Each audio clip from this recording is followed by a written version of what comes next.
నమస్తే, welcome to I dream. నేను మీ ఝాన్సీ. ప్రస్తుతం మనతో ప్రముఖ ఆధ్యాత్మికవేత్త, వాస్తు జ్యోతిష్య పండితులు, దైవజ్ఞ బ్రహ్మశ్రీ వీరాపురం సుబ్రహ్మణ్య శాస్త్రి గారు ఉన్నారు. ఈరోజు కొన్ని మంచి విషయాలు అడిగి తెలుసుకుందాం. నమస్కారం గురుగారు. శుభాశీస్సులండి. గురుగారు, అయితే చాలా మంది ఉపవాసాలు చేస్తూ ఉంటారు. ప్రత్యేకించి కార్తీక మాసంలో కార్తీక మాసం అంతా కూడా ఉపవాసాలు ఉంటూ ఉంటారు. కొంతమంది చేస్తున్న ఉపవాసాలు ఏంటంటే పొద్దు నుంచి సాయంత్రం వరకు కూడా ఏం తీసుకోరు, ఆ పూజ అయిపోయిన తర్వాత తింటూ ఉంటారు. అసలు నిజంగా ఇట్లాంటి ఆత్మారాముడిని పస్తు పెట్టి ఇలా ఇంత కఠినంగా ఉండడం ఇది కరెక్టేనంటారా? ఈ ఉపవాస పద్ధతి 100% కరెక్ట్ కాదు. వాస్తవంగా చెప్పాలంటే భగవంతుడు ప్రేమించమన్నాడు, పూజించమన్నాడు. అంటే ప్రేమతో, భక్తితో మీ సర్వేంద్రియాలు అంటే మీ మనసునంతా కూడా నా మీద పెట్టి మనం ఏదైతే చేస్తున్నామో దానిపైన దృష్టి పెట్టి చేస్తే చాలు. ప్రేమతోనూ పూజించమన్నాడు. బాధతో పూజిస్తే ఫలించదు పూజ. ఎన్ని ఉపవాసాలున్నా వేస్టే, ఎంత సేపు ఉపవాసం ఉన్నా కూడా వేస్టే. ఎందుకంటే చిత్తం శివుని మీద లేదు, ఆకలి బాధల మీద ఉంది. అంటే ఏంటి ఆకలి బాధలు అంటే మనం ఒక్కరమే చేస్తున్నటువంటి వాళ్ళు, ఉపవాసం చేస్తున్నటువంటి వాళ్ళు వాళ్ళ యొక్క ఆకలి బాధే కాకుండా ఇంట్లో పిల్లలు, లేదా భర్త, లేదా అత్తమామలు, లేదా తల్లిదండ్రులు, లేదా అన్న తమ్ముళ్ళు, అక్క చెల్లెళ్ళు, వీళ్ళందరినీ కూడా బాధ పెట్టడమే, క్షోభించడం. అది క్షోభ. అది ఉపవాసం కాదు, అది ఒక శాపం. ఎవరికైనా అది ఒక శాపమే. ఎందుకంటే ఆత్మ పరమాత్మ, ఆత్మ పరమాత్మ. ఆ ఆత్మని సంతృప్తి పరచాలి, ఆత్మని సంతృప్తి చెందాలి, సంతృప్తి పరచాలి, అది ప్రశాంతంగా ఉండాలి. ఆత్మ పరమాత్మ అన్నది వాస్తవం. అయితే మన ఆత్మ, మనము ఉపవాసం ఉన్నప్పుడు మనం ఒకరం ఉపవాసం ఉండొచ్చు, మిగతా వాళ్ళని ఉపవాసం ఉండండి అని చెప్పకూడదు. వాళ్ళకి సంతృప్తి పరచాలి. అంటే వాళ్ళకి సమయానుకూలంగా వాళ్ళకి ఏం కావాలో చేయాలి. అయితే మనం ఉపవాసం ఉన్నామంటే మన ఆత్మని కూడా క్షోభ పెట్టకూడదు. ఆత్మ అనేది ఎప్పుడైతే క్షోభ పడుతూ ఉంటుందో మనిషిలో అనారోగ్య సమస్యలు అనేది, సముద్రపు అలలు ఎలా ఎగసిపడుతూ ఉంటాయో మనిషిలో కోపము, ఆవేశము, బాధ, కడుపులో మంట, లంపట అనే ఒకటి కాదు అనేకమైనవన్నీ బయలుదేరుతాయి శరీరంలో నుంచి. ఆ బాధలో ఆ కోపం మనిషికి వచ్చేస్తుంటుంది. మనం ఒక పక్కన ఉపవాసం ఉంటున్నాం, ఒక పక్కన దేవుడి మీద పూజ అంటున్నాం, అందరిపైన కోపపడుతున్నాం. ఎందుకంటే అది చేయలేదు, ఇది చేయలేదు, ఇది లేదు, అది లేదని చెప్పేసి అందరిపైన కోపపడుతూ ఉంటాం, మంట కొట్టుకుంటూ ఉంటుంటాం. ఇవన్నీ చేయడం వల్ల అది ఉపవాసం కాదు, అపరాధం. తర్వాత ఇంకొకటి ఏంటంటే మనము ఉపవాసము అనేదానికన్నా మన ఆత్మని ప్రశాంతత చెందేలాగా చేయాలి. ఏమిటి అంటే దానికి మంత్రం, మనము సంకల్పం ముందు పూజ ప్రారంభంలో శివభక్తులు అయితే ఓం శివాయ స్వాహ, ఓం శాంతాయ స్వాహ, ఓం శంకరాయ స్వాహ అని చెప్పేసి 3 సార్లు నీటిని, ఉదకాన్ని స్వీకరిస్తాం.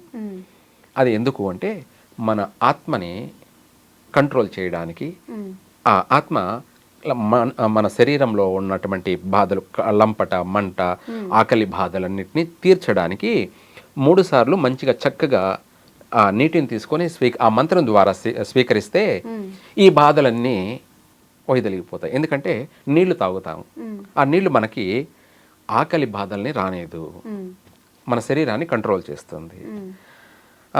అది పూజకు ప్రారంభంలో చేసేది.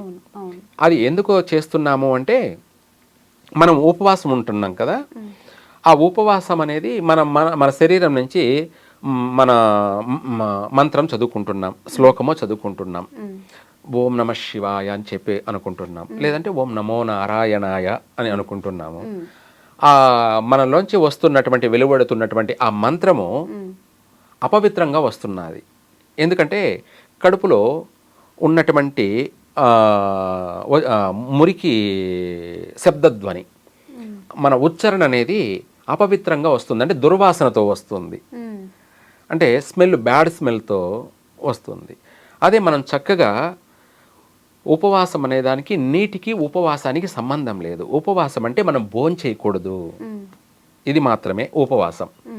చక్కగా ఒక గ్లాసుడు నీళ్లు, ఒక గ్లాసు మంచినీళ్ళు తాగాలి. ఉపవాసానికి నీటికి ఎటువంటి సంబంధము లేదు. గంగకి అంటే నీటికి మైల్ లేదన్నమాట. అవి ఎన్నైనా మనం స్వీకరించవచ్చు. ఆ నీళ్లు తాగడం వల్ల మన శరీర బాధలు అనేటివి నివారణ జరుగుతాయి. కడుపులో మంట అలజడి లేనప్పుడు మన మనసు ప్రశాంతత చెందుతుంది. ప్రశాంతంగా పూజ కూడా చేసుకోవచ్చు. మనం నీళ్లు కూడా తాగను, నేను ఎంగిలి కూడా మింగను అని చెప్పేవాళ్ళు ఉంటారు. అది ఎంత అపవిత్రమైనటువంటి ఉపవాసం అంటే ఇంకా చెప్పలేనంత అపవిత్రమైనటువంటి ఉపవాసం అది.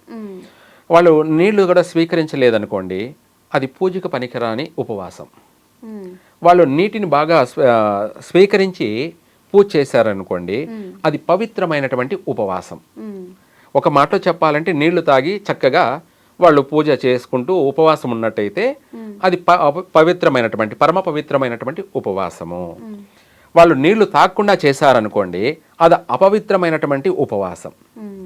ఎందుకు ఇందాక మనం చెప్పుకున్నాం కదా, మన నోటి నుంచి వచ్చే ప్రతి శ్లోకం మంత్రం వచ్చేసి శుభ్రంగా రావాలి. నీళ్లను స్వీకరిస్తే నీరు మన కడుపునంతా కూడా కంట్రోల్ చేస్తుంది, క్లీన్ చేస్తుంది. ఆ నోటి నుంచి వచ్చే ఆ వాయు, ఆ గాలి, ఆ మంత్ర ఉచ్చారణ అనేది వాయువేగంగా పవిత్రంగా వెళ్ళిపోతుంది. అయితే గురుగారు నీళ్ళని స్వీకరించవచ్చు అని చెప్తున్నారు. ఇప్పుడు ఆహార పదార్థాలు కూడా పండ్లు, పాలు అలాంటివి తీసుకోవచ్చా? లేకపోతే కొంతమంది ఉంటారు పూజ అయితే చేయగలుగుతారు, నిష్ఠగా ఉంటారు, కానీ ఆకలికి ఉండలేని వాళ్ళు ఉంటారు. అలాంటి వాళ్ళు ఒక పూట తినడమో, 2 పూటలు తిన్నా కానీ లిమిటెడ్ గా తినడమో, అలాంటి నియమాలు ఏవైనా ఉన్నాయా? వాస్తవంగా మీరన్నట్టు మిగతా ఏది తిన్నా కూడా ఉపవాసం చెల్లించినట్టే అనుకోండి. ఎందుకంటే దేవుడికి నైవేద్యాన్ని, ఏదైనా ఫలాన్ని కానీ ఏదో ఒకటి నైవేద్యాన్ని సమర్పించకుండా తిన్నట్టయితే అది ఉపవాసం కాదు. భగవంతుడికి పెట్టిన తర్వాత, చెల్లించిన తర్వాతనే మనం ఏది స్వీకరించినా అది ఉపవాసం చెల్లించడం అవుతుంది. అంటే భగవంతుడికి పెట్టకుండా మనం స్వీకరించినది అది ఉపవాసం కాదు. అందుకనేసి మనము నీటికి మైల్ లేదని చెప్పాను, అది సంబంధం లేని విషయం. అందుకనేసి మనం నీటిని తీసుకోవడం శ్రేష్టం. అయితే ఆ నీటికి ఇంకా సరిపోలేదనుకోండి, అప్పుడు పాలని స్వీకరించాలి. అప్పుడు పాలుని స్వీకరించాలి. ఈ పాలను అంటే ఆరోగ్యంగా అనారోగ్య సమస్యలతో ఉన్నవాళ్ళు, కొంచెం ఉండలేని వాళ్ళు ఉపవాసం, అటువంటి వాళ్ళు ఉపవాసము ఉండొచ్చు. అదేంటంటే పాలను స్వీకరించి వాళ్ళు ఎటువంటి భోజన పదార్థాలు కానీ, పండ్లు కానీ, ఎటువంటి వంటకాలు కానీ తినకుండా పాలను స్వీకరించి వాళ్ళు పూజ చేసుకున్నట్టయితే వాళ్ళు ఉపవాసం ఉన్నట్టే లెక్క. ఇక్కడ అది కూడా వాళ్ళ మనసుకి పాలు అనేది కూడా నచ్చినప్పుడు నీటిని మాత్రమే స్వీకరించి ఉండడం ఉపవాసం. ఈ 2 కూడా స్వీకరించకుండా చేసింది అది ఉపవాసమే కాదు, అది అపవిత్రమైనటువంటి ఉపవాసము. ఉపవాసము అనేది ఏంటంటే మనము చేసే పూజ కూడా పవిత్రంగా ఉండాలి. అప్పుడే అది మనం మాట్లాడే మాట కానీ, మన నోటి నుంచి వచ్చేటువంటి మంత్రం కానీ, శ్లోకం కానీ వాయువేగాన వాయుదేవుడు ఆయన స్వీకరిస్తున్నాడు అనమాట. ఆ స్వీకరించేదే ప్రధానమైనటువంటిది. ఇక్కడ వాయువే ప్రధానం. శబ్దధ్వని వాయువే మన ఆహార్యం, మన ఆకలి, మన జీర్ణం, మన వ్యవస్థ సర్వం కూడాను, మన మంత్రము, తంత్రము అన్నీ కూడా వాయుదేవుడే. కాబట్టి ఆ మంత్రం అనేది, ఆ శ్లోకం అనేది పవిత్రంగా వచ్చినప్పుడే పూజాఫలం. అది అపవిత్రంగా వచ్చిందనుకోండి, అది ఉపవాసం కాదు. కాబట్టి ఎవరైనా సరే ఉపవాసం ఉండాలి అంటే నీటిని స్వీకరించండి, లేదంటే అది కూడా సరిపోని పక్షాన పాలను కూడా స్వీకరించండి. ఎటువంటి పండ్లు భోజనాలు చేయొద్దు. ఇలా చేస్తే ఈ ఉపవాసం చక్కగా మంచి ఫలితాన్ని ఇస్తుంది, చక్కగా ఉపవాసం ఉన్నట్టుగా ఉంటుంది. ఈ నీళ్లు పాలు కూడా తాగకుండా చేసేటువంటి ఉపవాసం పనికిరాదు. అంటే కటిక ఉపవాసం, ఏమి తినకుండా పొద్దున్న నుంచి సాయంత్రం వరకు వాటర్ కూడా తాగకుండా పాలు కూడా స్వీకరించి, అది పనికిరాదు, వ్యర్థమైన పూజ. అది దాంట్లోనూ అన్ని నెగిటివ్ ఉన్నాయన్నమాట. ఆ ఉపవాసంలో నెగిటివే ఎక్కువ ఉన్నాయన్నమాట, పాజిటివ్ అనేది ఉండదు. అంటే మనలో మన శరీరం అనారోగ్యానికి గురి అవుతుంది, మన ఆత్మ క్షోభిస్తూ ఉంటుంది, బాధపడుతూ ఉంటుంది. ఇదే కాకుండా మన చేసే పనిలోనూ అలసట వచ్చి మనిషి చుట్టుపక్కల మన కుటుంబ సభ్యుల మీద కార్యాలు మెర్యాలు నూరాల్సింది వస్తుందన్నమాట. అంటే కోపతాపాలు ఎక్కువైపోతూ ఉంటాయి.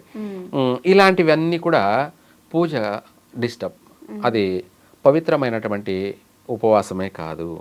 పవిత్రమైన ఉపవాసం అన్నది ఇందాక మనం చెప్పుకున్నట్టు నీటిని స్వీకరించండి చక్కగా, లేదంటే రెండోది పాలను కూడా స్వీకరించవచ్చు. ఈ రెండు మాత్రం ఏదైనా స్వీకరించి చేసినట్టు అయితే వాళ్ళు చేసిన పూజకి సంపూర్ణమైన ఫలితం కలుగుతుంది. చాలా చక్కగా తెలియజేశారు గురుగారు. ఎందుకంటే చాలా మంది కూడా ఉపవాసాలు చేస్తున్నాం అనే పేరుతో పొద్దు నుంచి సాయంత్రం వరకు తినకుండా ఉంటారు. అలా నీరసించిపోవడం, మళ్ళీ నెక్స్ట్ డే వర్క్ చేసుకోవాలి, ఇంట్లో పనులైనా చేసుకోవాలి, హౌస్ వైఫ్స్ అయినా కానీ. సో కరెక్ట్ పద్ధతి తెలియజేశారు. ధన్యవాదాలు గురుగారు. శుభాశీస్సులండి.